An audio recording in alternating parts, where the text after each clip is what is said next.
আসসালামু আলাইকুম প্রিয় এইচএসসি পরীক্ষার্থী বন্ধুরা, কেমন আছো সবাই? আশা করছি তোমরা সবাই ভালো আছো, সুস্থ আছো। আজকের HSC ICT one shot CQ ক্লাসে তোমাদের সবাইকে স্বাগত জানাচ্ছি। আজকে আমরা অধ্যায় 6 ডেটাবেজ ম্যানেজমেন্ট সিস্টেমের যাবতীয় সিকিউ কোশ্চেন এবং এই ডেটাবেজ ম্যানেজমেন্ট সিস্টেম থেকে কিছু গুরুত্বপূর্ণ টপিক নিয়ে আলোচনা করব। তাহলে চলো আজকের ক্লাসটা শুরু করা যাক। তো আমরা শুরুতেই এই চ্যাপ্টার থেকে যেই ইম্পর্টেন্ট টপিকগুলো আছে সেগুলোর কনসেপ্টগুলো একটু ঝালাই করে নিব, এরপর আমরা এখান থেকে সিকিউ কোশ্চেন সলভ করব। তাহলে চলো শুরু করা যাক। আমাদের এই চ্যাপ্টারের শুরুর দিকেই যেই টপিকটা আছে সেটা হচ্ছে কম্পিউটার মেমোরি। তো আমাদের কম্পিউটারে যে মেমোরি থাকে এটাকে আমরা অ্যাক্সেসের উপর ভিত্তি করে দুই ভাগে ভাগ করতে পারি। একটা হচ্ছে প্রাইমারি মেমোরি আর একটা হচ্ছে সেকেন্ডারি মেমোরি। তো প্রাইমারি মেমোরি আমরা কাদেরকে বলি? যেগুলো সিপিইউ ডিরেক্ট অ্যাক্সেস করতে পারে সেগুলোকে আমরা বলে থাকি প্রাইমারি মেমোরি। যেমন তোমার register memory, cache memory, RAM, ROM, এগুলো সিপিইউ ডিরেক্ট অ্যাক্সেস করতে পারে, এই জন্য এগুলোকে আমরা বলি প্রাইমারি মেমোরি।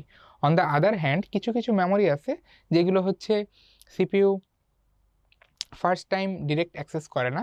সে যদি প্রাইমারি মেমোরিতে কোনো ডেটা না পায় তখন সে এই মেমোরিগুলোতে সার্চ করে। যেমন তোমার হার্ড ডিস্ক, তারপরে এসএসডি, ডিভিডি, সিডি, ঠিক আছে? এই মেমোরিগুলোকে আমরা বলি সেকেন্ডারি মেমোরি, অর্থাৎ এগুলো সেকেন্ড স্টেজে গিয়ে সিপিইউ এইসব মেমোরিতে সার্চ করে থাকে, ঠিক আছে? তো আমাদের এখানে প্রাইমারি মেমোরির মধ্যে শুরুতেই দেওয়া আছে র্যামের পয়েন্টটা। তো র্যাম র্যান্ডম অ্যাক্সেস মেমোরি, যেটা একটা ভোলাটাইল মেমোরি, বিকজ এই র্যামের মধ্যে যেই ডেটাগুলো স্টোর করা থাকে সেগুলো টেম্পোরারি বেসিসে স্টোর করা থাকে। একবার যদি কম্পিউটার অফ হয়ে যায় বা কম্পিউটার যদি রিস্টার্ট নেয়, এই ডেটাগুলো কিন্তু র্যাম থেকে ইরেজ হয়ে যায়। তো এই জিনিসটা আমাদের মাথায় রাখতে হবে যে আমাদের র্যাম একটা ভোলাটাইল মেমোরি। এরপর আমাদের এখানে রমের পয়েন্টটা দেওয়া আছে। রম র্যামের মতো করে একটা সেকেন্ডারি মেমোরি, বাট তাদের মধ্যে পার্থক্য র্যাম ভোলাটাইল হলেও রম কিন্তু নন ভোলাটাইল মেমোরি। এরপর আমাদের সেকেন্ডারি মেমোরির বিভিন্ন উদাহরণ এখানে দেওয়া আছে। মনে রাখার বিষয় প্রত্যেকটা সেকেন্ডারি মেমোরি কিন্তু নন ভোলাটাইল মেমোরি, ঠিক আছে? অর্থাৎ এদের মধ্যে ডেটা পার্মানেন্টলি স্টোর থাকে এবং এদের প্রত্যেকেরই ক্যাপাসিটি প্রাইমারি মেমোরির চেয়ে অনেক বেশি থাকে। এরপর আমরা ডেটাবেজের কাঠামো নিয়ে আলোচনা করব। অর্থাৎ আমরা ডেটাবেজ ব্যবহার করছি মূলত আমাদের ডেটাগুলোকে সুশৃঙ্খল উপায়ে নিরাপত্তার সাথে স্টোর করে রাখার জন্য, তাই না? তো এখানে আমরা কোন প্রক্রিয়ায় সেই কাজটা করতেছি, হ্যাঁ, এখানে কি কি জিনিস আমরা ব্যবহার করতেছি ওই জিনিসগুলোই দেখব। তো মূলত আমাদের ডেটাবেজের মেইন যে স্ট্রাকচারটা বা কাঠামোটা, এটা একটা টেবিলের ভেতরে আমরা ডেটাগুলোকে স্টোর করে রাখতেছি। এখন এই যে টেবিলের ভেতরে ডেটা রাখতেছি, এখানে আমরা দেখা যাচ্ছে একটা নির্দিষ্ট কলাম বরাবর একই জাতীয় বিভিন্ন মানের ডেটা রাখতেছি। হ্যাঁ, তো এই যে একটা নির্দিষ্ট কলাম বরাবর আমরা একই ধরনের কিছু ডেটা রাখতেছি, এই কলামকে আমরা বলতেছি ডেটাবেসের ফিল্ড। আর আমরা যখন একটা নির্দিষ্ট রো বরাবর একাধিক ডেটা নিয়ে যখন একটা সেট তৈরি করতেছি, এটাকে আমরা বলতেছি ডেটার রেকর্ড, ঠিক আছে? তাহলে দুইটা ইম্পর্টেন্ট জিনিস, ফিল্ড আর রেকর্ড, আমরা দেখে নিলাম। এই ডেটাবেজের যে ফিল্ডটা আছে এটাকে বলা হয় ডেটাবেজের ভিত্তি, অর্থাৎ ফিল্ড না থাকলে আমাদের টেবিলও থাকবে না, ঠিক আছে? ফিল্ড ডেটাবেজের মূল অংশ। এরপরে ডেটাবেজের সেল, ছোট ছোট যেই ঘরগুলোর মধ্যে আমাদের ডেটাগুলো থাকে এগুলোকে বলা হয় সেল, অর্থাৎ সেলের মধ্যে ডেটা থাকে। এরপর তিনটা জিনিস আমরা দেখব, এন্টিটি, অ্যাট্রিবিউট, ভ্যালু। এন্টিটি একটা ডেটা টেবিলের মধ্যে কোন বিষয় সংক্রান্ত ডেটা স্টোর করে রাখা আছে, ঠিক আছে? ওটাকে বলা হয় ডেটা এন্টিটি। অ্যাট্রিবিউট বলতে আমরা বুঝি ফিল্ডের উপরে যেই হেডার বা লেবেলটা থাকে ওই লেবেলটাকে আমরা বলি অ্যাট্রিবিউট। আর ভ্যালু বলতে বোঝায় আমাদের একটা নির্দিষ্ট ফিল্ডের নির্দিষ্ট একটা অ্যাট্রিবিউটের আন্ডারে যেই ডেটাগুলো থাকে ওই প্রত্যেকটা ডেটাকে বলা হয় ভ্যালু। তো আমাদের এখানে এক্সাম্পল দিয়ে অ্যাট্রিবিউট, ভ্যালু এবং এন্টিটির যে বিষয়টা আছে সেটা এখানে ক্লিয়ার করে দেওয়া আছে। তার সাথে সাথে আমি ফিল্ড আর রেকর্ডটাও এখানে দেখিয়ে দিই। এই যে ফিল্ড একটা নির্দিষ্ট কলাম, আমাদের টেবিলের একটা নির্দিষ্ট কলাম ফিল্ড। ফিল্ড বরাবর একই ডেটা টাইপের একাধিক ডেটা থাকে। আর রেকর্ড একটা নির্দিষ্ট রো। রেকর্ড বিভিন্ন ধরনের ডেটা নিয়ে তৈরি হয়, বাট একটা রেকর্ড যখন আমি ডেটা টেবিল থেকে আলাদা করে নিয়ে আসি সেটা একটা নির্দিষ্ট মানুষের তথ্যকে ইন্ডিকেট করে। এরপর আমরা হচ্ছে ডেটাবেজ ম্যানেজমেন্ট সিস্টেমে ব্যবহৃত ডেটা টাইপগুলো নিয়ে আলোচনা করব। আমাদের প্রথমেই যেটা আছে সেটা হচ্ছে টেক্সট। টেক্সট হচ্ছে মূলত ক্যারেক্টার ভিত্তিক ডেটা। তো এখানে হচ্ছে আমরা পাশাপাশি অনেকগুলো ক্যারেক্টার একসাথে করে একটা ডেটাকে প্রকাশ করি। তো এই যে আমরা ক্যারেক্টার দিয়ে ডেটাকে প্রকাশ করতেছি, এই ক্যারেক্টারের সর্বোচ্চ সীমাটা হচ্ছে 255, অর্থাৎ আমি টেক্সট টাইপের ডেটায় সর্বোচ্চ 255টা ক্যারেক্টার ইউজ করতে পারবো। এরপর আমাদের যে ডেটা টাইপটা আছে সেটা হচ্ছে ভার্চার। ভার্চারের ক্ষেত্রে ডেটা সাইজের কোনো সীমাবদ্ধতা নাই। এটাও একটা ক্যারেক্টার টাইপ ডেটা, অর্থাৎ ভার্চারের মধ্যেও আমরা অনেকগুলো ক্যারেক্টার একসাথে করে আমাদের ডেটাগুলোকে স্টোর করে রাখতে পারি, বাট দ্য ডিফারেন্স ইজ এখানে কোনো নির্দিষ্ট ডেটা লিমিট নাই। এরপরে আছে নাম্বার। নাম্বারের মাধ্যমে আমরা হচ্ছে নিউমেরিক ডেটা বা সংখ্যা জাতীয় ডেটা হচ্ছে স্টোর করে রাখতে পারি। তারপরে আছে আমাদের কাছে ডেট টাইম। আমরা যদি তারিখ, সময় ইত্যাদি যদি স্টোর করে রাখতে চাই তাহলে এই ডেটা টাইপটা ইউজ করতে পারি।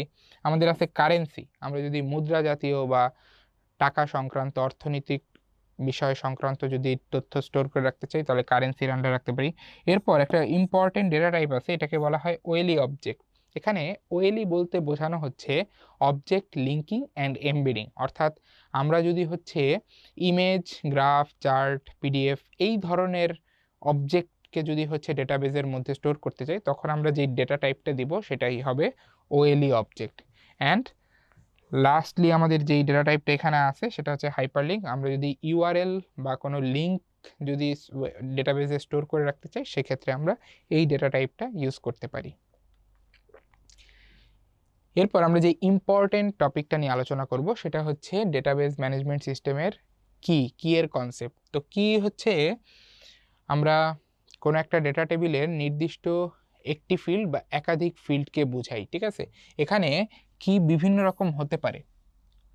কি এর মেইন কাজ হচ্ছে কোনো একটা ডেটাবেস টেবিলের একটা নির্দিষ্ট রেকর্ড বা একাধিক রেকর্ডকে খুঁজে বের করতে সাহায্য করা। সো এই কাজে আমরা বিভিন্নভাবে কিকে ব্যবহার করি। যেমন যেটা হচ্ছে তোমার প্রাইমারি কি আছে, সেটা হচ্ছে কোনো একটা ডেটাবেস টেবিল থেকে কোনো একটা নির্দিষ্ট রেকর্ডকে ইউনিকভাবে খুঁজে বের করতে হেল্প করে। কম্পোজিট কি যেটা, সেটা হচ্ছে যে আমাদের যদি কোনো ডেটাবেস টেবিলে একটি ফিল্ড যদি এরকম না থাকে যেখানে হচ্ছে তোমার সবগুলো ডেটা ইউনিক, তখন আমরা যেটা করি একাধিক ফিল্ড মিলে আমরা হচ্ছে আমাদের কি বানানোর কাজটা সারি এবং ওইটাকে তখন বলে কম্পোজিট কি। আর ফরেন কি এর ব্যাপারটা হচ্ছে যে আমাদের কোনো একটা ডেটাবেস টেবিলের প্রাইমারি কি যদি অন্য একটা ডেটাবেস টেবিলের সাধারণ ফিল্ড হিসাবে কাজ করে তখন ওই সাধারণ ফিল্ডকে আমরা ফরেন কি হিসাবে বিবেচনা করি। এরপর আমাদের এখানে হচ্ছে এসকিউএল ল্যাঙ্গুয়েজ নিয়ে কথা বলা আছে। এসকিউএল হচ্ছে একটা কোয়েরি ল্যাঙ্গুয়েজ। অন্যান্য অনেক কোয়েরি ল্যাঙ্গুয়েজের মতো এসকিউএল হচ্ছে তোমার ডেটাবেজ ম্যানেজমেন্ট সিস্টেমের উপরে কাজ করে। এর মাধ্যমে আমরা আমাদের ডেটাবেজ ম্যানেজমেন্ট সিস্টেমে টেবিল তৈরি করতে পারি, ডেটা ইনসার্ট করতে পারি, টেবিল ডিলিট করতে পারি, ডেটা ডিলিট করতে পারি। অর্থাৎ ডেটাবেজকে ম্যানিপুলেট করার জন্য যা যা কাজ করা দরকার সেগুলো আমরা এসকিউএল দিয়ে করতে পারি। এই এসকিউএলের ভেতরে মূলত অনেক ধরনের কমান্ড রয়েছে। এই কমান্ডগুলোকে আমরা দুইটা ক্যাটাগরিতে ভাগ করতে পারি। একটাকে আমরা বলি ডিডিএল, আরেকটাকে আমরা বলি ডিএমএল। তো ডিডিএল ক্যাটাগরির যেই কমান্ডগুলো আছে এগুলো আমাদের টেবিল তৈরি, টেবিলের কোনো একটা ফিল্ড বা কলাম তৈরি বা কোনো একটা ফিল্ড বা কলাম ডিলিট করা, এইসব কাজে ব্যবহার করা হয়। On the other hand DML কমান্ডগুলো আমাদের ডেটা টেবিলের মধ্যে নতুন করে একটা রেকর্ড ইনসার্ট করা বা একটা রেকর্ড ডিলিট করা বা একটা রেকর্ডকে মডিফাই করা বা কিছু রেকর্ড আলাদা করে ফিল্টার করা, এইসব কাজে ব্যবহার করা হয়। তো আমরা সামনে এই কমান্ডগুলো ইউজ করে বিভিন্ন কোশ্চেন সলভ করব।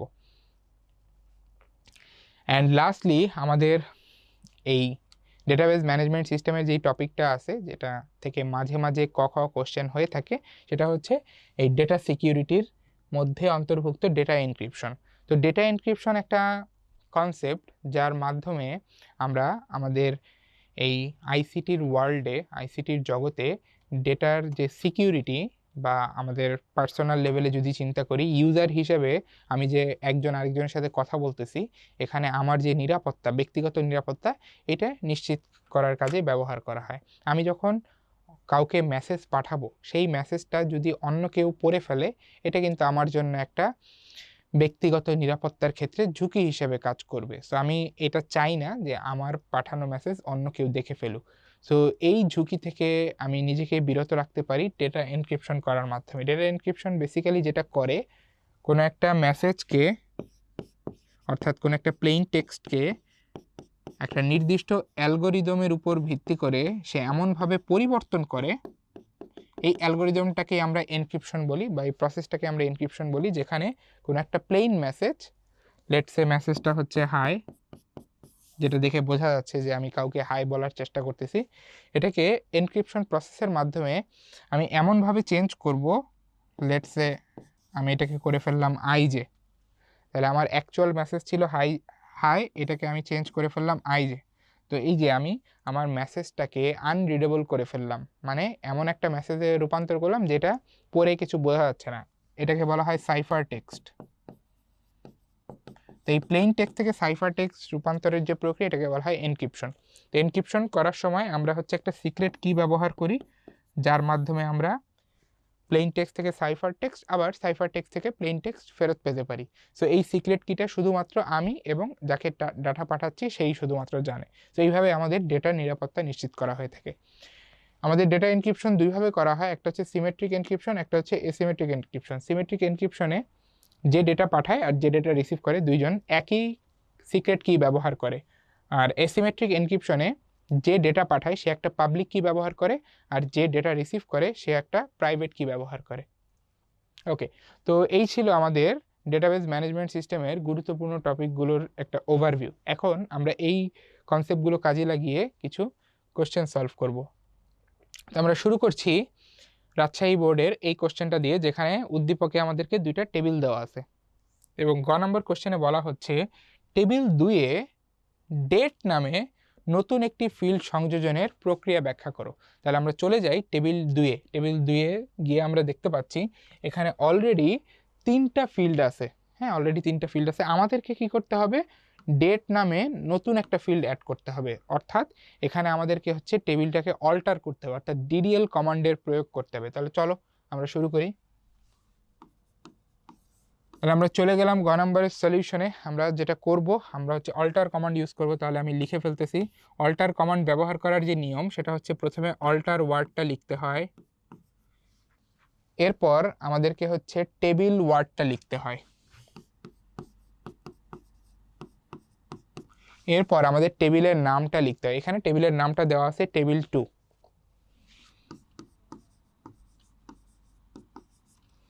এরপর আমরা এখানে কলাম অ্যাড করব নাকি কলাম বাদ দিব, এই জিনিসটা হচ্ছে আমাদের এখানে লিখে দিতে হয়। সো আমরা যেহেতু কলাম অ্যাড করতে যাচ্ছি, আমরা এখানে লিখব অ্যাড। এরপর আমাদেরকে হচ্ছে কলামের নাম দিতে হবে। তো আমাদের এখানে বলাই আছে যে আমাদের কলামের নাম দিতে হবে ডেট, তো আমরা ওইটাই দিব। অ্যান্ড তারপর হচ্ছে আমাদেরকে আমাদের ওই কলাম বা ফিল্ডের ডেটা টাইপ সেট করতে হবে। তো ডেট, এখানে যেই ডেটা থাকবে ওইটাও তো ডেট টাইপেরই হবে, তাই না? তাহলে আমরা ডেটা টাইপ দিয়ে দিচ্ছি ডেট, অ্যান্ড ফাইনালি একটা সেমিকোলন। এই তো, তাহলে এই কোডটা যদি আমরা রান করি, আমরা আমাদের নির্ধারিত আউটপুট পেয়ে যাব। ঠিক আছে, তাহলে এইটাই হচ্ছে সলিউশন। তো আমরা চলে যাচ্ছি ঘ নম্বরে।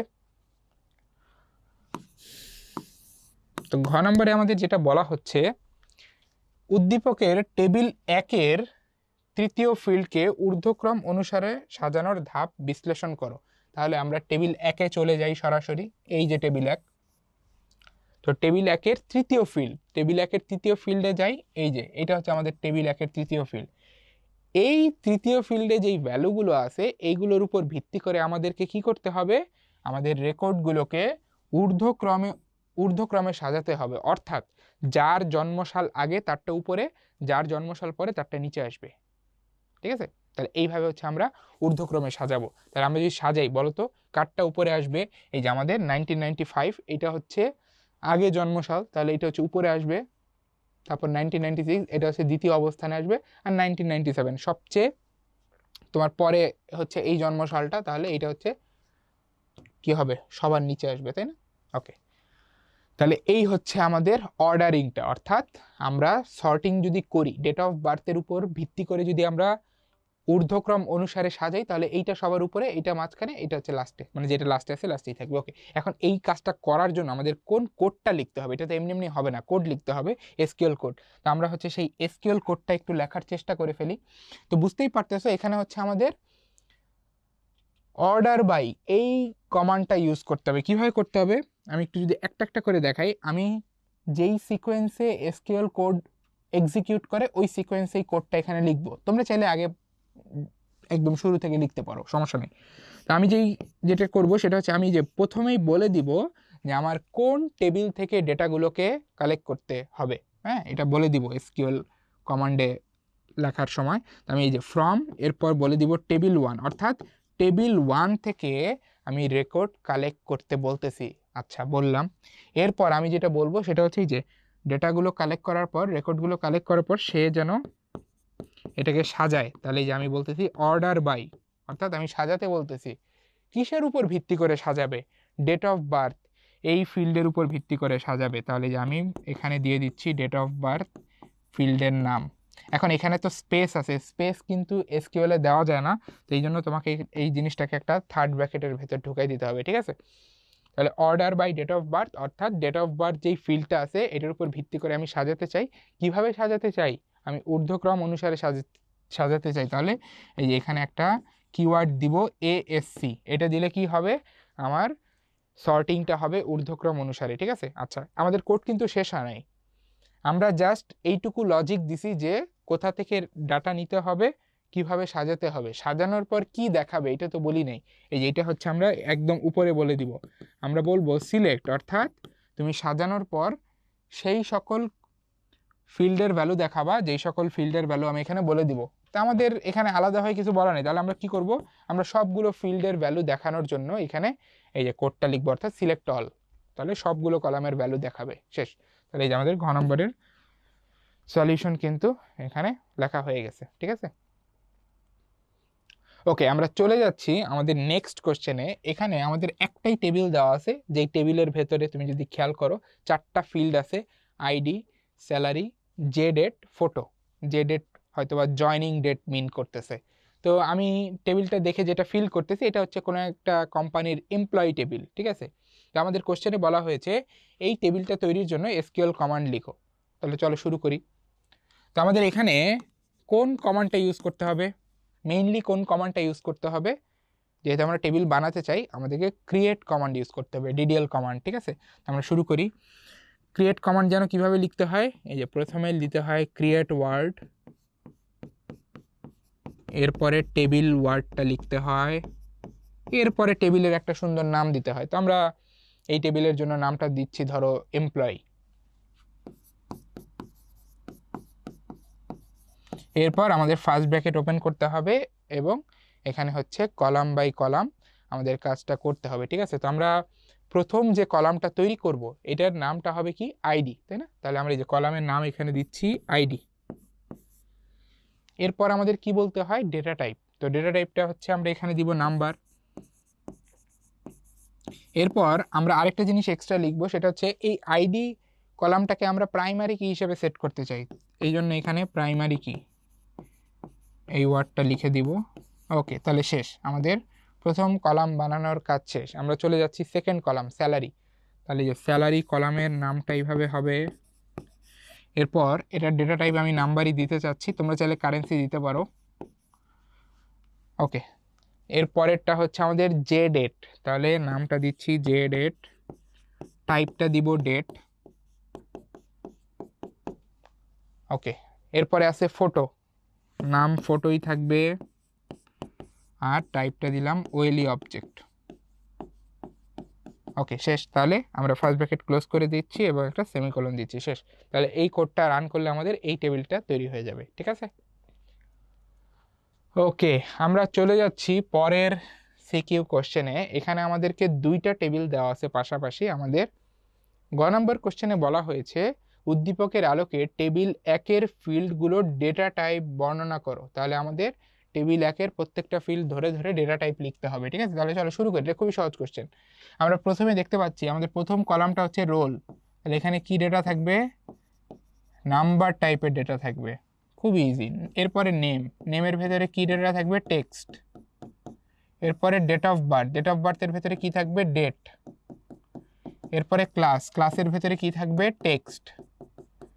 এরপরে গ্রুপের ভিতরে কে থাকবে? টেক্সট। তাহলে এই যে আমরা প্রত্যেকটা ফিল্ডের জন্য ধরে ধরে ডেটা টাইপ নির্ণয় করতে পারছি বা আইডেন্টিফাই করতে পারছি। এখন জাস্ট এই ডেটা টাইপগুলো নিয়ে তুমি যা দেখেছো একটু আগে ওগুলোই লিখবা, ঠিক আছে?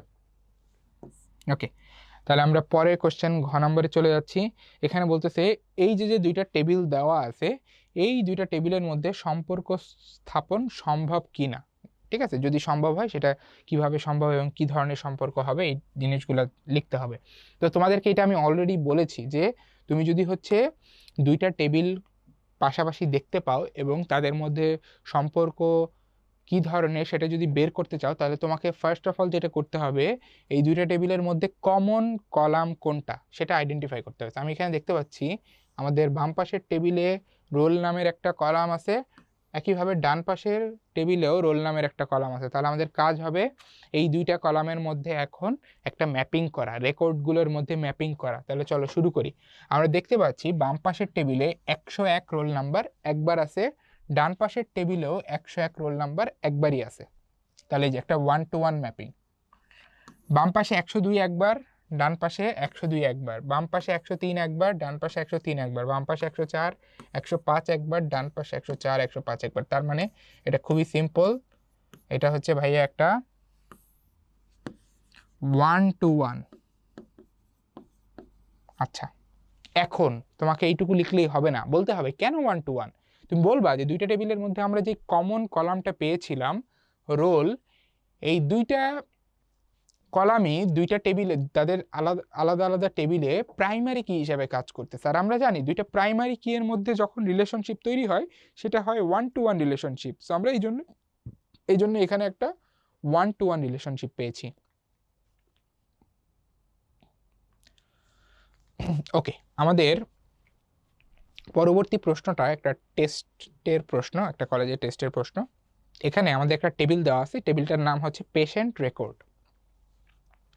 এখন আমাদের কোশ্চেনে বলা হয়েছে উদ্দীপকের টেবিলটিতে যারা, অর্থাৎ যেই সকল রেকর্ড 1 জানুয়ারি 2025-এর পরে ভর্তি হয়েছে এবং কার্ডিওলজি বিভাগের অথবা বয়স 40-এর কম, তাদের রেকর্ডগুলো খুঁজে বের করার জন্য এবং টেবিলটিতে একটি নতুন রেকর্ড সংযুক্ত করার জন্য কোয়েরি লেখো আউটপুট সহ। দেখো কোশ্চেনটা কিন্তু বেশ ইন্টারেস্টিং। হ্যাঁ, আমরা ফার্স্ট পার্টে কি পাচ্ছি আমি একটু তোমাদের আলাদা করি। এইটা হচ্ছে ফার্স্ট পার্ট কোশ্চেন। আছে আমি একটু ভিন্ন কালি দিয়ে আলাদা করি। আমাদের কোশ্চেনে দুইটা পার্ট। হ্যাঁ, একটাতে হচ্ছে আমাদের কোয়েরি করতে হবে, আরেকটাতে হচ্ছে যে আমাদের রেকর্ড ইনসার্ট করতে হবে, এটা আলাদা। তো আমরা কোয়েরি করার পার্টটার জন্য এখন একটু সলিউশনটা দেখি, ঠিক আছে? কি করতে হবে? সেই সকল রেকর্ড খুঁজে বের করতে হবে বা কোয়েরি করতে হবে যারা 1 জানুয়ারি 2025-এর পরে ভর্তি হয়েছে। বুঝো, এখানে তুমি যদি টেবিলের দিকে তাকাও, এই যে একটা ফিল্ড আছে অ্যাডমিশন ডেট, যেখান থেকে আমি জানতে পারতেছি কোন পেশেন্ট কবে অ্যাডমিটেড হয়েছে। তাহলে আমাকে যে শর্তটা দিছে যে এমন সব পেশেন্ট খুঁজে বের করতে হবে যাদের ভর্তির তারিখ 1 জানুয়ারি 2025-এর পরে, এটা আমি কীভাবে করতে পারি? আমি এই অ্যাডমিশন ডেট যে ফিল্ডটা আছে এইটার উপর শর্ত অ্যাপ্লাই করে করতে পারি। তাই আমি যেই সকল রেকর্ডের জন্য দেখব অ্যাডমিশন ডেট 1 জানুয়ারি 2025-এর চেয়ে বেশি, তাদের জন্যই আমি রেকর্ড কালেক্ট করব। নাম্বার 1। নাম্বার 2 হচ্ছে আমার এখানে বিভাগটা কি হইতে হবে, মানে যেই পেশেন্টগুলো আমি এখানে কালেক্ট করব তাদের বিভাগটা, যারা যেই বিভাগে ভর্তি হয়েছে সেই বিভাগটা কি হইতে হবে? কার্ডিওলজি। এবং এখানে কিন্তু দেখো এই এবং দিয়ে দুইটা শর্ত মেনশন করছে, এবং দিয়ে তার ভেতরে দুইটা শর্ত মেনশন করছে। কিভাবে? যে আমাদের বিভাগটা কার্ডিওলজি হইতে হবে অথবা বয়স 40-এর কম হইতে হবে। আমরা আমি পুরো জিনিসটা একবারে সামারি করি। আমরা কাদের রেকর্ড নিব? আমরা সেই সকল পেশেন্টের রেকর্ড আলাদা করে আনবো আমাদের টেবিল থেকে যারা ভর্তি হয়েছে, এই যে অ্যাডমিশন ডেট টেবিল থেকে আমরা এটা দেখব, যারা ভর্তি হয়েছে 1 জানুয়ারি 2025-এর পরে নাম্বার 1 অ্যান্ড একই সাথে যাদের ভর্তি হওয়ার বিভাগ ছিল কার্ডিওলজি অথবা যাদের বয়স 40-এর কম। তার মানে কি বুঝতেছি, তারিখ হইতে হবে এইটার বেশি এবং কার্ডিওলজি বিভাগ অথবা বয়স 40-এর কম।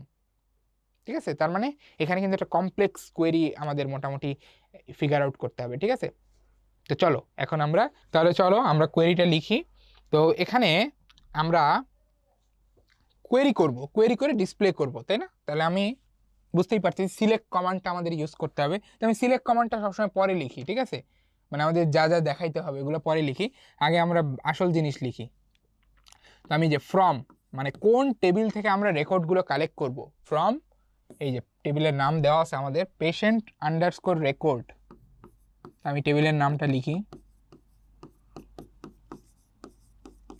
তো আমরা এই টেবিল থেকে ডেটা কালেক্ট করব। আচ্ছা, এরপর ডেটা কালেক্ট করে ডেটাগুলো বা রেকর্ডগুলোকে ফিল্টার করব কোন শর্তের উপর ভিত্তি করে, এই যে এইখানে সেই শর্ত বলবো। ওয়ার শর্তটা হচ্ছে যেখানে আমাদের অ্যাডমিশন ডেট এই কলামের ভ্যালু, যেখানে এই দেখো এখানে মাঝখানে একটা স্পেস আছে না, অ্যাডমিশন আর ডেট এই দুইটার মাঝখানে একটা স্পেস আছে না, এই কারণে এটাকে থার্ড ব্র্যাকেটের ভেতরে দিয়ে দিবা। এই যে অ্যাডমিশন ডেটের ভ্যালু কি হইতে হবে, 1 জানুয়ারি 2025-এর চেয়ে বড় হইতে হবে। তাহলে চলো আমরা এটা দিই, এটাকে আমরা কি বলবো, অ্যাডমিশন ডেটকে কার বেশি হইতে হবে, 1 জানুয়ারি 2025 এইটার চেয়ে বেশি হইতে হবে। এই যে ডেটকে সবসময় আমরা এইভাবে সিঙ্গেল কোটেশনের ভেতরে লিখে থাকি, ঠিক আছে, বুঝতে পেরেছো? ওকে, তাহলে আমরা এটা দিলাম। আচ্ছা, এইটুকু কিন্তু শেষ না, কি বলছে, ডেট হইতে হবে 1 জানুয়ারি 2025-এর বেশি এবং, তাহলে এই যে এবং তুমি কিভাবে লিখবে, অ্যান্ড দিয়ে, অ্যান্ড এবং আমাদের ডিপার্টমেন্ট হইতে হবে কার্ডিওলজি, তাহলে যে ব্র্যাকেটের ভেতরে দিয়ে দিলাম, এবং মানে ডেট হইতে হবে 1 জানুয়ারি 2025-এর বেশি এবং আমাদের ডিপার্টমেন্টটা হইতে হবে কার্ডিওলজি, ডিপার্টমেন্ট হইতে হবে কার্ডিওলজি অথবা, এই যে অথবা, তাহলে অথবা কিভাবে লিখবো, এই যে অর দিয়ে, অর অথবা বয়স 40-এর কম। বয়স কোথা থেকে পাবো, এই যে এজ কলাম থেকে পাবো। তাহলে অথবা এজ কি হইতে হবে, 40-এর কম, এই যে লেস দেন 40, ঠিক আছে, লেস দেন 40। এই যে তাহলে আমাদের এই দুইটা কন্ডিশন হচ্ছে, যে এখানে চেক হবে যে ডিপার্টমেন্ট কার্ডিওলজির সমান কিনা, মানে ডিপার্টমেন্ট কার্ডিওলজি কিনা অথবা এজ 40-এর কম কিনা। তাহলে এইখানে এই দুইটা কন্ডিশনের যে কোনো একটা সত্যি হইতে হবে এবং অ্যাডমিশন ডেট 1 জানুয়ারি 2025-এর বেশি হইতে হবে। শুধুমাত্র তাদেরকেই আমরা সিলেক্ট করব, সেই সকল রেকর্ডকেই আমরা সিলেক্ট করব। অ্যান্ড ফাইনালি সিলেক্ট করার পর আমরা তাদের কোন কলামের ভ্যালুগুলো দেখতে চাই সেগুলো এখানে বলে দিব।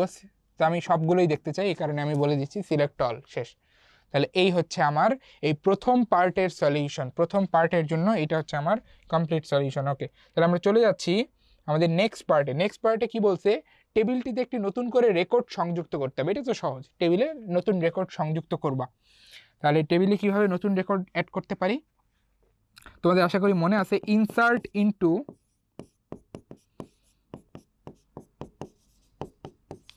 তারপর হচ্ছে আমাদের টেবিলের নাম দিতে হয়, তাই না, ইনসার্ট ইনটু পেশেন্ট রেকর্ডস,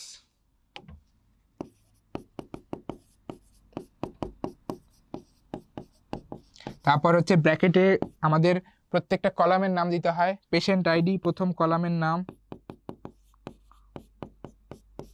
এরপর কমা দিয়ে সেকেন্ড কলামের নাম পাচ্ছি নেম, এরপরে এজ, এরপরে ডিপার্টমেন্ট, এরপরে কি পাচ্ছি, অ্যাডমিশন ডেট। এই যে স্পেস দেওয়া যায় না, এই কারণে জোর করে যেহেতু স্পেস দিচ্ছে এই কারণে থার্ড ব্র্যাকেট। ওকে, তাহলে দিলাম প্রত্যেকটা কলামের নাম কমা কমা দিয়ে দিলাম। আচ্ছা, এরপর আমরা ভ্যালু ঢুকাবো, তাই না? তাহলে যে ভ্যালুস কথাটা লিখতে হবে, তারপর ব্র্যাকেট দিয়ে আমরা প্রত্যেকটা কলামের ভ্যালু দিব। ধরো আইডি নাম্বার দিলাম P005, তারপর নাম দিলাম ধরো যে রফিক, এরপর এজ দিলাম ধরো 40, ডিপার্টমেন্ট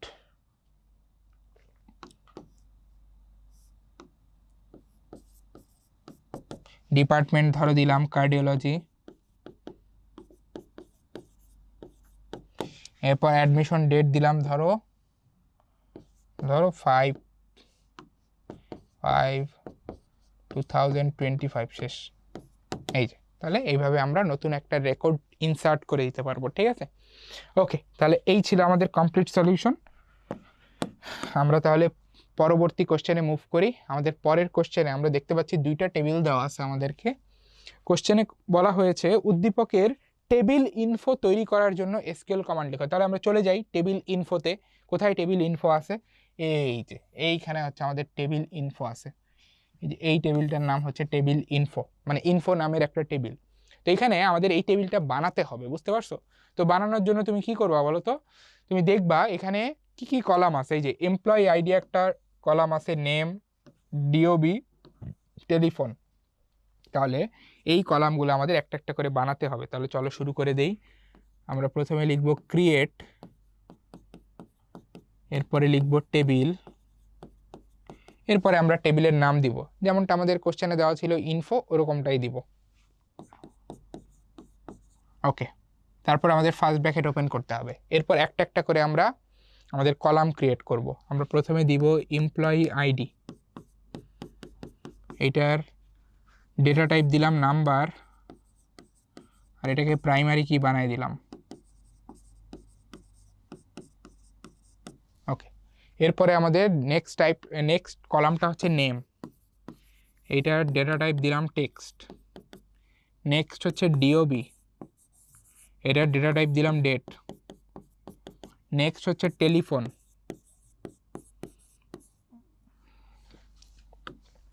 এইটার ডেটা টাইপ দিলাম টেক্সট। ওকে, তাহলে এই পর্যন্ত করে শেষ। এরপর তুমি হচ্ছে টেবিলের এই তিনটা রেকর্ড ইনসার্ট করে দিবা একটা একটা করে। তো আমি একটা দেখাই, বাকিটা তোমরা করে ফেলবা। হ্যাঁ, আচ্ছা, একটা দেখাই আমি। তো আমরা হচ্ছে কি করব, ইনসার্ট ইনটু আমাদের টেবিলের নাম কি? টেবিলের নাম হচ্ছে ইনফো। ওকে, আমাদের কলামের নামগুলো দিতে হবে এখানে ব্র্যাকেটের ভেতরে। প্রথম কলাম হচ্ছে এমপ্লয়ি আইডি, পরের কলাম হচ্ছে নেম, তারপরের কলাম হচ্ছে ডিওবি, তারপরের কলাম হচ্ছে টেলিফোন। ওকে, এরপরে আমাদের ভ্যালুগুলো দিতে হবে। এই যে ভ্যালুজ ওয়ার্ডটা লেখার পর, ওকে, আমরা একটা একটা করে ভ্যালু দিই তাহলে। তো ভ্যালু কি কি দিব বলো? প্রথমে এমপ্লয়ি আইডি দিব। এমপ্লয়ি আইডি যে প্রথমটার জন্য কত? এটার জন্য 2501। পরে দিতে হবে কি আমাদের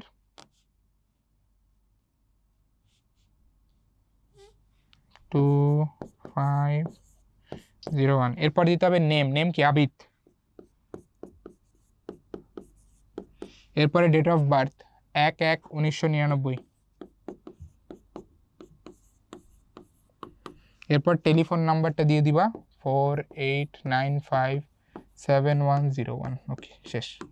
তাহলে যে আমি একটা রেকর্ড ইনসার্ট করলাম, একইভাবে তোমরা হচ্ছে আর দুইটা রেকর্ড ইনসার্ট করবা, তাহলে এক্স্যাক্টলি এই টেবিলটাই পেয়ে যাব, ঠিক আছে। ওকে, তাহলে আমরা কিন্তু টেবিল ইনফো তৈরি করার জন্য এসকিউএল কোডটা লিখে ফেলেছি। ওকে, তো আমরা হচ্ছে সিকিউ কোশ্চেনগুলো সাকসেসফুলি সলভ করেছি। এখন হচ্ছে আমরা এই চ্যাপ্টার থেকে বাছাইকৃত কিছু জ্ঞানমূলক এবং অনুধাবনমূলক কোশ্চেন দেখব, ঠিক আছে। তো ফার্স্টে আছে জ্ঞানমূলক প্রশ্ন, যেখানে বলা হচ্ছে ভোলাটাইল মেমোরি কি। তো আমরা ইতিমধ্যে এই মেমোরি নিয়ে আলোচনা করেছি। সো ভোলাটাইল মেমোরি হচ্ছে সেই সকল মেমোরি যেখানে আমাদের ডেটাগুলো টেম্পোরারিলি স্টোর থাকে, ঠিক আছে। অর্থাৎ কোনো একটা প্রসেস চলাকালীন সময়ে ডেটাগুলো আমাদের এই ভোলাটাইল মেমোরিতে স্টোর থাকে। প্রসেস শেষ হয়ে গেলে এই ডেটাগুলো মেমোরি থেকে ইরেজ হয়ে যায়। এরপরে বলা হচ্ছে কম্পোজিট প্রাইমারি কি বলতে কি বুঝো। তো কম্পোজিট প্রাইমারি কি বলতে আমরা বুঝি কোনো একটা টেবিলের একাধিক ফিল্ড মিলে যদি হচ্ছে আমাদের কোনো একটা রেকর্ডকে ইউনিকলি আইডেন্টিফাই করতে হেল্প করে, তখন ওই সবগুলো ফিল্ডকে আমরা একসাথে বলি কম্পোজিট প্রাইমারি কি। এরপরে বলা হচ্ছে আরডিবিএমএস কি? আরডিবিএমএস হচ্ছে রিলেশনাল ডেটাবেস ম্যানেজমেন্ট সিস্টেম, যেখানে আমরা এক টেবিলের সাথে আরেক টেবিলের নির্দিষ্ট একটা ফিল্ডের উপর বেস করে সম্পর্ক তৈরি করি, ঠিক আছে। এরপরে বলা হচ্ছে সাইফার টেক্সট কি? ডেটা এনক্রিপশনে সাইফার টেক্সট বলতে বোঝায় আমাদের কোনো একটা প্লেইন টেক্সট বা প্লেইন মেসেজকে ডেটা এনক্রিপশন অ্যালগোরিদমের মাধ্যমে আনরিডেবল একটা টেক্সটে কনভার্ট করা, যেটাকে আমরা বলি সাইফার টেক্সট। এরপরে বলা হচ্ছে জাংশন টেবিল কি? জাংশন টেবিল হচ্ছে মেনি টু মেনি রিলেশনশিপ তৈরি করার জন্য যে অতিরিক্ত টেবিলটা প্রয়োজন হয় সেটাকে আমরা বলি জাংশন টেবিল। এরপরে বলা হচ্ছে কর্পোরেট ডেটাবেস কি? যে কোনো কর্পোরেট প্রতিষ্ঠানে যেই ডেটাবেস ব্যবহৃত হয় সেটাকে আমরা বলি কর্পোরেট ডেটাবেস, যেখানে কর্পোরেট বিভিন্ন ডেটা স্টোর করা থাকে। এরপরে বলা হচ্ছে ডেটা টাইপ। ডেটা টাইপ হচ্ছে আমাদের ডেটাবেস ম্যানেজমেন্ট সিস্টেমে নির্দিষ্ট ধরনের ডেটা ব্যবহার করার জন্য যেই টাইপগুলো আমাদের উল্লেখিত আছে, যেই টাইপগুলো আমাদের ডেটাবেস ম্যানেজমেন্ট সিস্টেমে প্রচলিত আছে, হ্যাঁ, ওগুলোকে আমরা বলতেছি ডেটা টাইপ। অর্থাৎ একটা নির্দিষ্ট ধরনের ডেটা, ডেটাবেস ম্যানেজমেন্ট সিস্টেমে ব্যবহৃত একটা নির্দিষ্ট ধরনের ডেটাকে আমরা বলি ডেটা টাইপ। যেহেতু এইটা কোশ্চেনটা হচ্ছে তোমার ডিবিএমএস এর আন্ডারে আসছে, এই কারণে আমরা ডিবিএমএস এর মাধ্যমেই সংজ্ঞাটাকে দিব, ঠিক আছে। এরপরে যে ডিবিএমএস কি? ডিবিএমএস হচ্ছে আমাদের ডেটাবেস ম্যানেজমেন্ট সিস্টেম। এরপর বলতেছে ডেটাবেস কি? ডেটাবেস হচ্ছে তোমার টেবিল আকারে একাধিক ডেটাকে সুশৃঙ্খলভাবে সংগ্রহ করে রাখা, পরবর্তীতে সেটাকে দ্রুত সময়ের মধ্যে পুনরুদ্ধার করে আনা বা ডেটা নিরাপত্তার সাথে সংরক্ষণ করা, এই বিষয়গুলো যেই ব্যবস্থার মাধ্যমে অর্জন করা হয় সেটাকে আমরা বলি হচ্ছে ডেটাবেস, ঠিক আছে। যা যা তোমাদেরকে বললাম আর কি, যে পয়েন্টগুলো। এরপরে আসতেছে হচ্ছে ইন্ডেক্সিং। ইন্ডেক্সিং হচ্ছে আমাদের মূল ডেটা টেবিলকে এমনভাবে সাজানো যেন পরবর্তীতে আমাদের কোনো একটা পার্টিকুলার রেকর্ড খোঁজার প্রয়োজন হলে সেটা যেন আমরা খুব দ্রুত সময়ের মধ্যে খুঁজে বের করতে পারি, ঠিক আছে। তো এটাই হচ্ছে বেসিক্যালি আমাদের ইন্ডেক্সিং। ওকে, এখন আমরা কিছু অনুধাবনমূলক প্রশ্ন দেখব এই চ্যাপ্টার থেকে। আমাদের প্রথম যে কোশ্চেনটা আছে এখানে বলা হচ্ছে ভোলাটাইল মেমোরি এবং নন ভোলাটাইল মেমোরি এক নয়। তো এটা তো খুবই অবভিয়াস। ভোলাটাইল মেমোরি হচ্ছে সেই সকল মেমোরি যেখানে আমাদের ডেটাগুলো টেম্পোরারি বেসিসে স্টোর থাকে, আর নন ভোলাটাইল মেমোরি হচ্ছে যেখানে আমাদের ডেটাগুলো পার্মানেন্টলি স্টোর থাকে। ভোলাটাইল মেমোরির এক্সাম্পল হচ্ছে র্যাম, আর আমাদের পার্মানেন্ট মেমোরির এক্সাম্পল হচ্ছে হার্ড ডিস্ক। তো এরপর আমরা আরও কিছু কম্প্যারিজন এখানে দিতে পারি যে ভোলাটাইল মেমোরির সাইজ কিন্তু কম হয়, ক্যাপাসিটি কম হয়, but on the other hand আমাদের নন ভোলাটাইল মেমোরির ক্যাপাসিটি কিন্তু বেশি হয়, ঠিক আছে। এরপরে বলা আছে যে ডেটার নিরাপত্তায় এনক্রিপশন কার্যকরী পদ্ধতি। তো এই জিনিসটা কিভাবে আমরা বলতে পারি যে এনক্রিপশন ছিল মূলত ডেটাকে নিরাপত্তার সহিত আদান প্রদানের কাজে ব্যবহৃত একটা পদ্ধতি, ঠিক আছে। তো এনক্রিপশন করার মাধ্যমে যেটা হয়, আমাদের কোনো একটা প্লেইন টেক্সট বা প্লেইন মেসেজ আনরিডেবল একটা মেসেজে কনভার্টেড হয়, ঠিক আছে। অর্থাৎ আমরা এমনভাবে আমাদের মেসেজটাকে চেঞ্জ করি যেন ওটা অন্য কেউ ইন্টারসেপ্ট করলেও সেখান থেকে যেন কোনো অর্থ বা কোনো মিনিং যেন সে বের করে আনতে না পারে, ঠিক আছে। তো এই ব্যাপারটাই হচ্ছে আমাদের ডেটা এনক্রিপশন। তো ডেটা এনক্রিপশন করলে আমরা কিন্তু হচ্ছে নিশ্চিন্তে ডেটা আদান প্রদান করতে পারবো, ঠিক আছে। অন্য কেউ ওইটা ক্যাপচার করলেও সে সেখান থেকে কোনো ইউজফুল মিনিং বের করতে পারবে না। তো এই কথাটা এইভাবে আমরা ব্যাখ্যা করব। এরপরে বলা হচ্ছে ডেটাবেস রিলেশন তৈরির দুটি শর্ত লেখো। তো আমরা খুবই অবভিয়াস দুইটা শর্ত বা খুবই ইম্পর্টেন্ট দুইটা শর্ত এখানে উল্লেখ করতে পারি যে আমাদের দুইটা ডেটাবেস টেবিলের মধ্যে সম্পর্ক স্থাপন তখনই সম্ভব হবে যখন দুইটা ডেটাবেস টেবিলের মধ্যে একটা কমন ফিল্ড থাকবে, অর্থাৎ দুইটা ডেটাবেস টেবিলের মধ্যে একটা কমন কলাম। এখন এই যে আমি বলতেছি দুইটা ডেটাবেস টেবিলের মধ্যে দুইটা ফিল্ডকে হচ্ছে কমন থাকতে হবে, এই কমনটা শুধুমাত্র নামে থাকলে হবে না। Data type, data size, everything should be common in those two fields, ঠিক আছে। আর লাস্টলি আমাদের এই কোশ্চেনে যেটা বলা আছে প্রাইমারি কি ও ফরেন কি এক নয়। তো এটা তো খুবই অবভিয়াস। প্রাইমারি কি হচ্ছে কোনো একটা ডেটাবেস টেবিলের মধ্যে সেই ফিল্ড যেই ফিল্ড বরাবর প্রত্যেকটা ডেটা ইউনিক, কোনো ডুপ্লিকেট নাই, সেই ফিল্ডকে আমরা বলি হচ্ছে প্রাইমারি কি। On the other hand foreign কি হচ্ছে কোনো একটা ডেটাবেস টেবিলের প্রাইমারি কি যদি অন্য একটা ডেটাবেস টেবিলে সাধারণ ফিল্ড হিসেবে কাজ করে, তখন ওই সাধারণ ফিল্ডটাকে আমরা বলি হচ্ছে ফরেন কি। তো দুইটার কাজ কমপ্লিটলি ডিফারেন্ট। একটা ফরেন কি ইউজ করা হয় মূলত দুইটা টেবিলের মধ্যে রিলেশনশিপ তৈরি করার জন্য। On the other hand primary কি ব্যবহার করা হয় ডেটাবেস টেবিলে কোনো একটা রেকর্ডকে ইউনিকলি খুঁজে বের করার জন্য। ঠিক আছে, তো দুইটার ইউজ কেস বা আমরা বলতে পারি দুইটার যে পরিচয়, এই দুইটা কিন্তু কমপ্লিটলি ডিফারেন্ট। ঠিক আছে, তো এখান থেকে আমরা এই জিনিসটা অ্যান্সার করতে পারি। ওকে, তাহলে আমাদের অনুধাবনমূলক প্রশ্ন শেষ। তো এর মধ্যে দিয়ে আমাদের আজকের আইসিটি ওয়ান শট সিকিউ ক্লাসটা শেষ হচ্ছে। সো আশা করি এখান থেকে একটা আমরা ভালো ধারণা পাচ্ছি যে যেই চ্যাপ্টারটা এতদিন শর্ট সিলেবাসে ছিল না, সামনে যখন তোমাদের পরীক্ষায় এই চ্যাপ্টার থেকে কোশ্চেন আসবে তখন কি ধরনের কোশ্চেন আসবে। বিগত বছর বলতে অনেক আগে যখন এই চ্যাপ্টারটা ছিল তখন আসলে কি ধরনের কোশ্চেন এই চ্যাপ্টার থেকে হইতো। সো সেটা একটা আইডিয়া আশা করি তোমরা পেয়েছো, যেটা তোমাদের সামনের দিনগুলোতে কাজে লাগবে। তো তোমাদের সাথে আজকের ক্লাস এই পর্যন্ত। সবাই ভালো থাকো, সুস্থ থাকো। আসসালামু আলাইকুম।